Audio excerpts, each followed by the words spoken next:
தினம்தோறும் விளக்கேற்ற நல்ல எண்ணெய் இதயம் நல்லெண்ணெய். சென்னை விமான நிலையத்தில் நடந்த அதிரடி சோதனையில் 56 கோடி ரூபாய் மதிப்புள்ள 5.6 கிலோ கொகைன் போதைப் பொருள் சுங்கத்துறை அதிகாரிகளால் பறிமுதல் செய்யப்பட்டுள்ளது.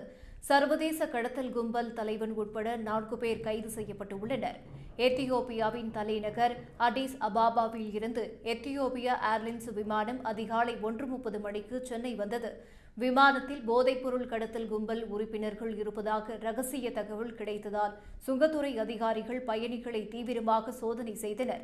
சோதனையின் போது இமாச்சல பிரதேசம் மற்றும் உத்தரகண்ட் மாநிலத்தைச் சேர்ந்த 2 பயணிகள் அடிக்கடி வெளிநாடு சென்று வந்தது தெரியவந்தது. அவர்களை விசாரிக்கும் போது முரணான பதில்கள் அளித்தனர். பின்னர் அவர்களின் உடைமைகளை சோதனையிட்ட போது சாக்லேட்டுக்குள் மறைத்து 5.6 கிலோ எடையுள்ள கொகைன் கண்டுபிடிக்கப்பட்டது.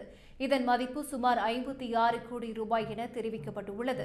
இருவரும் கைது செய்யப்பட்டு மத்திய போதைப்பொருள் தடுப்பு பிரிவு அதிகாரிகளிடம் ஒப்படைக்கப்பட்டனர்.